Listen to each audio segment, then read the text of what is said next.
ختم ہو گئے اور پھر میاں صاحب رحمۃ اللہ علیہ چھوڑ دیے گئے وہاں سے جیل سے۔ تو عرض یہ کر رہا تھا یہ تاریخیں ایسی نہیں ہیں۔ نواب صدیق حسن خان رحمۃ اللہ علیہ کی کتاب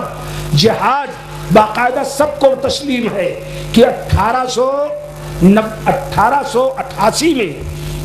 بلکہ 1885 میں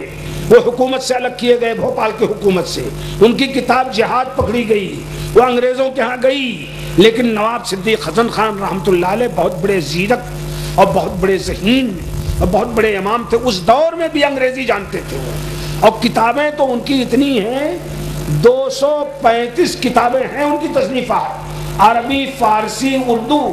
جن میں سے بعض کتابیں بڑی بڑی تختی پر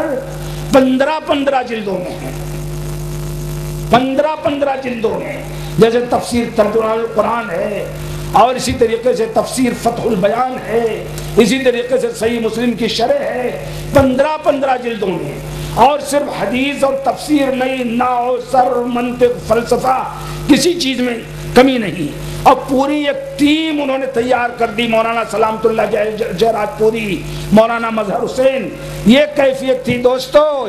حیدرآباد کے تاجروں، وادی حدیث کے ذمہ داروں، سبق لو۔ نواب صدیق حسن خان نے یہ انعام مقرر کیا تھا کہ جو آدمی بلوغ المرام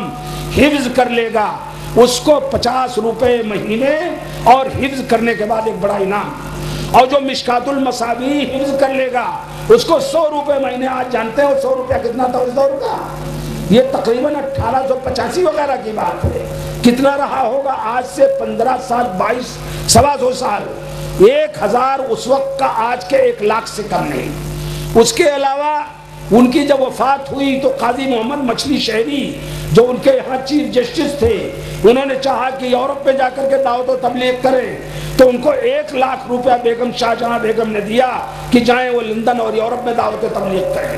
ان کے دوسرے عالم تھے مولانا مظہر حسین، انہوں نے خواہش ظاہر کی کہ انہیں بھیج دیا جائے مکہ، چنانچہ مکہ اور مدینہ اور جدہ میں بھوپال کی جتنی روایتیں تھیں وہ سب انہوں نے دیکھنا شروع کیا اور سب کے نگراں رہے۔ اور یہی اتنا نہیں، مولانا عبدالتواب ان کی علمی صلاحیت کی، ان کی حق گوئی کا، ان کا طریقہ یہ تھا کہ ایک مقدمہ تھا ایک آدمی سے، مولانا مچھلی شہری رحمت اللہ علیہ قاضی تھے، نواب صاحب آئے کورٹ میں، اور وہ آدمی جس کے ساتھ نواب صاحب کا مقدمہ تھا وہ بھی آیا، اتفاق سے نواب صاحب کرسی پر بیٹھ گئے، تو مولانا محمد مچھلی شہری نے اٹھے اور کہا میں ایسے مسئلے پر فیصلہ نہیں دے سکتا جس میں ایک فریق کرسی پر بیٹھے اور دوسرا فریق کٹہرے میں کھڑا ہو۔ چنانچہ مولانا انہوں نے نواب صدیق حسن خان کو نکال دیا فوراً وہاں سے۔ جب نکال دیا تب جا کر کے کام چلا، تب جا کر کے مقدمے کا فیصلہ ہوا۔ کون سی چیزیں مشکل یہ ہے کہ اتنی چیزیں ہیں کہ ادھر جاؤ تو ادھر بہک جاؤ، ادھر جاؤ تو اس میں ڈوب جاؤ، کون سی چیز اجالی جائے، کون سی چیز دبائی جائے۔ تو عرض کر رہا ہوں کہ یہ پوری تاریخ ہے۔ نہیں تو میاں نذیر حسین محدث دہلوی جن کی ولادت 1220 میں ہوئی، وفات 1320 میں، رجب 1320، اکتوبر 1902 میں وفات ہوئی، جن کے بارے میں اس وقت کے بڑے ادیب عبدالحلیم شرر نے کھل کر لکھا تھا اس دور کا کوئی مجدد ہو سکتا ہے تو میاں نذیر حسین محدث دہلوی ہو سکتے ہیں، جن کے بارے میں منشی محمد فوق مشہور غیر اہل حدیث حنفی عالم اور ادیب اور صحابی نے لکھا تھا کہ اس دور کے مجدد میاں نذیر حسین محدث دہلوی۔ یہ میاں صاحب وہ ہیں، سنیے، کہ انہوں نے 70 سال تک ایک کرائے کے مکان میں بیٹھ کر، سنے ہمارے علماء، ہم لوگ جو مدرسے چلاتے ہیں، 70 سال تک کرائے کے ایک کمرے میں بیٹھ کر کے درس حدیث دیا، کوئی ملکیت ان کی نہیں تھی۔ مسجد میاں صاحب اور اس کے پہلے مسجد اورنگ آبادی کو انگریزوں نے ڈھا دیا تو گلی ہنگا کی بیگ کی مسجد میں پھاٹک حبش خان میں آ گئے، اور ان کے ہاتھ پر سارے مورخین کا اتفاق ہے نوٹ کر لو کہ 22 لاکھ سے زیادہ انگلش میں، 22 لاکھ سے زیادہ